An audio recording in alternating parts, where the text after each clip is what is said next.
First day of the Sim Racing Expo is over. We are quite tired because it's deep in the night, but for you, we are recording our opinions about Assetto Corse Evo. Overall, my impressions are positive. It is, in my view, definitely a evolution of the driving experience that Assetto Corse is known for. I think that it's definitely in the pre-alpha version that they have said that it is, because certainly graphically there's a few issues, but overall I think it's really promising. I will say, and I'll let Ike elaborate on this, that the feeling is more similar to ACC in terms of driving experience compared to other simulators than I think it is to the original Assetto Corsa. So that's overall what I would say are my main takeaways. Another thing of note, I don't drive ACC much. I certainly don't drive ACC in the rain. But Assetto Corse Evo, I got to drive it in the rain, which is a new thing for the mainline Assetto Corsa titles. And I will say the rain implementation feels pretty darn good. In terms of my experience of rain in other sims, that would be limited to like Project Cars 2 and a little bit, I think AMS 2, if I remember correctly. Rain, yes. Yeah. Those are certainly, comparable experiences, I think. I would put it at that level. Ike might have a different opinion. I do. I would like to question the pre-alpha that is on all those copies. Because we have the middle of October. And as somebody who is an IT project manager for the last almost 30 years, damn how time flies. If you are releasing, and I know it's early access, but if you are releasing a software on the 16th of January, as they have communicated, and you have the 18th of October, and you are still in pre-alpha, you're doing something wrong. So I think, it is my impression, that putting pre-alpha on that is just covering their patouches so that the criticism doesn't hit that hard. That everyone says, well, it's pre-alpha, let's not be so critical. You can't argue with a pre-alpha demo, which is basically what they're giving us. Mm-hmm. I don't know if I agree with that assessment, though. Okay. What I think we saw today was a fairly final version of what their early access release is going to be as far as gameplay and physics is concerned. Then it's not pre-alpha. So it's not pre-alpha. It's pre-gold. Yeah. I think that it's a lot further along than what they were letting on. Exactly. And I think that we can read a lot into how happy they were to how many stands were able to have access to it. It showed up in a lot of places. Which It doesn't was like sound to 8 me... or 9? I think so. stands? Hyundai had it. Yeah. Hyundai Motorsport came to Sim Racing Expo. More on that later. Which we will come back to. Yes, but Hyundai Motorsport had half Assetto Corsa and half Assetto Corse Evo. So if you wanted, and they were all in the same rig, so if you wanted, you could do a very, very direct comparison, one after the other. And that, I'm sure Assetto Corse Evo had some hand in like, hey, you get this, right? So that to me, that they gave it to not quite anyone who asked maybe, but most people who asked. Simocube had it, RSeat had it, Logitech had it. Logitech had like 9 rigs set up, something like that. A lot. Weird one. Well, no. I don't. There's a lot of people interested in Logitechs. Yeah. You're putting that. Hyundai had it, and a couple of others. We said in the last news who was going to have those. So, yeah. So, moving on to your opinion of it. As you guys have heard me go on about in the podcast, and you've probably all heard me go on about it several times, the piece of the pudding that is most important to me as someone who's driven real world racing cars and challenged a lot of varying different vehicles in my time is front wheel drive. And it's the thing that was always lacking from ACC. It's the thing that I always said is going to stop it from becoming a truly great sim, is there was no front wheel drive. ACE fixed that right out of the gate. And again, I said it to Marcel as well, when we were talking about that's when everything is going, like LMU, it's the GT3s, but for every other sim, it's how they handle front wheel drive. And I don't like how they've dealt with the rain. We'll get to that in a second. But they had the i30N, and it was brilliant.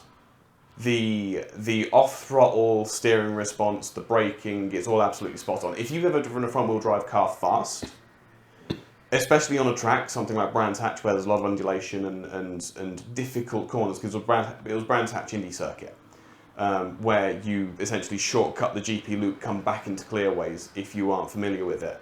But that jump is especially challenging for front-wheel drive cars, maintaining the stability and that sort of thing.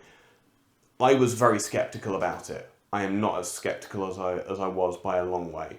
And given what we were just saying about how we doubt where they are in the development stage, I think that the reason why they're saying pre-alpha is because all of the UI elements are kind of holdover from ACC. The in-game UI, the new little dashboard widget that they have, beautiful, excellent. We haven't seen an MFD yet, as far as I know, so that will be another we have to wait and see. But I am significantly more convinced as far as the general handling is concerned. As far as the wet weather handling is concerned, I am not as convinced. The drying track behaviour, ace, spot on. I braked offline and got all sorts of lock-ups and understeer, as you would expect. Me too. Yep. I didn't go off. But the demos that they had, what were the demos they had? It was the Porsche GT3 Cup car. Yep, the Alpine. So the Porsche GT3 Cup car at Imola. Yep. Where it was having issues going along the start-finish straight, where there was a Ferris wheel, and we nailed down that was what was causing the issues there. But that's, again, this is the pre-alpha. It's fine. Graphical issues. Graphical issues, as in it was freezing and stuttering on Imola, where the Ferris wheel was. It's just the optimizations, which will come. It's fine. They shouldn't have put the Ferris wheel there if they knew it was causing. Anyway, the other thing they had was Bathurst in the rain with an Alpine 110 on road tyres. I don't think that they have learnt the lessons from Competizione. I think that they have ported it straight over. And given, again,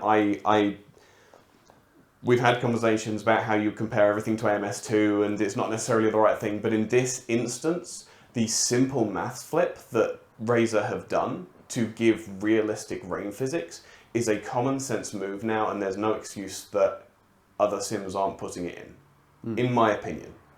I dare say that there's not going to be any copyright on it or anything like that. You can't license something like that. You can't license a feeling. Exactly. So there's no excuse for not doing it. And iRacing have done it in a very complicated way. And to get 80% of the feeling for 10% of the effort, it's a no-brainer. And I hope that they do, that Kunos following that suit by the time we get to either early access release or full release. Okay. So I only drove it in the dry. I drove Brands Hatch. That was drying. It wasn't fully dry. Okay. And I drove it on a Simulcube base. Most probably the same that I have at home. So it was very interesting to me because I could compare directly to what I have at home. I don't have those pedals at home. I wish. Most don't. Because the pedals, the feeling on the pedals was great, and a couple of times the pedals did things and the force feedback that I did not expect them to do, because it's not something that you find in sim racing, but I would expect them to do in real life. So that was great.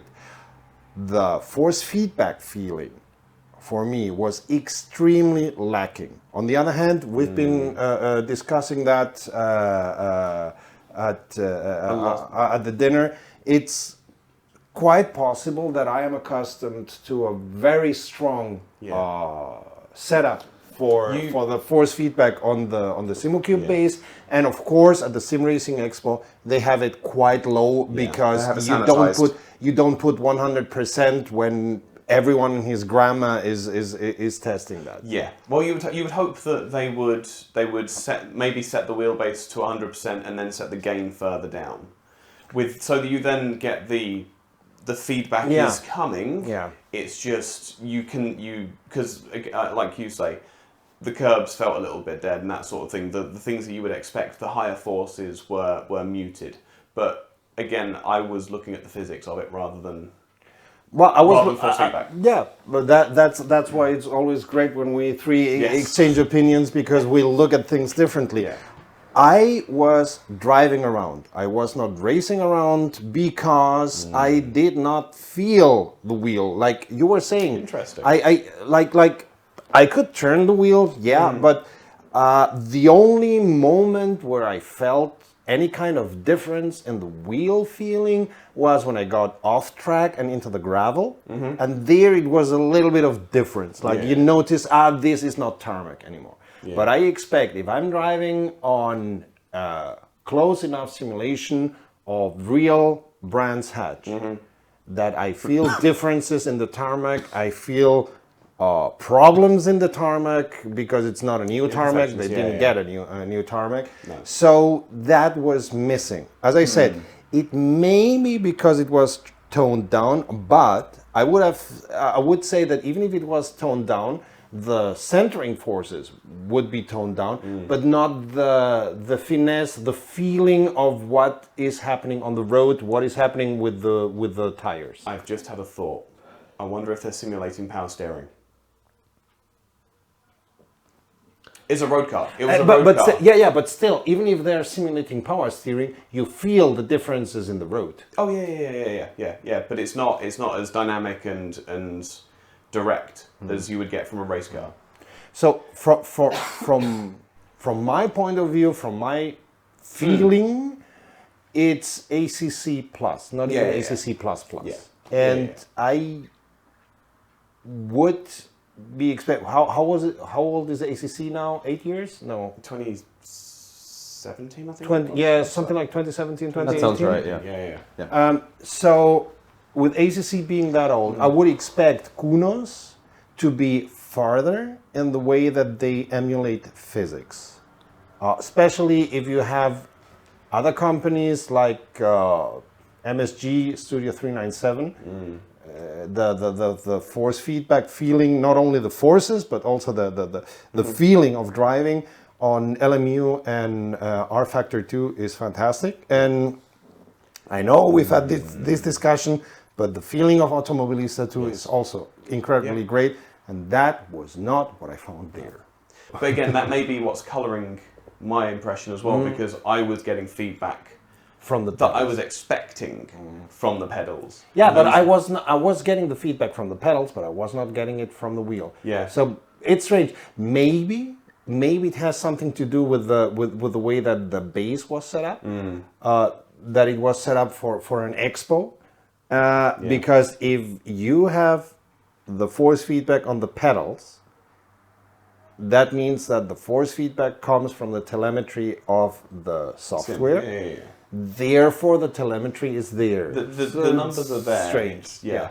It's strange. Yeah. Anyway, you see diverging opinions, but that's what we found there. Assetto Corse Evo. We'll be able to say more January, but for now, that's what we found there. And thank you very much, SimoCube, for being so accommodating to us. I gotta say, because they were enormously. Yeah. And thank you, RSeat, for allowing Cody to test.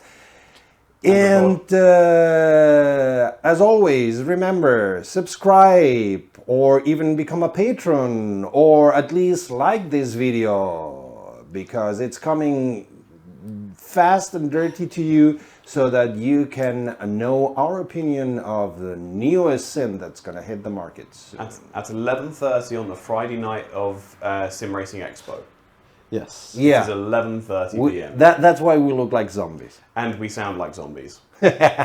So, until next time, save fuel, collect, pick up, and we'll see each other at the podium. Bye.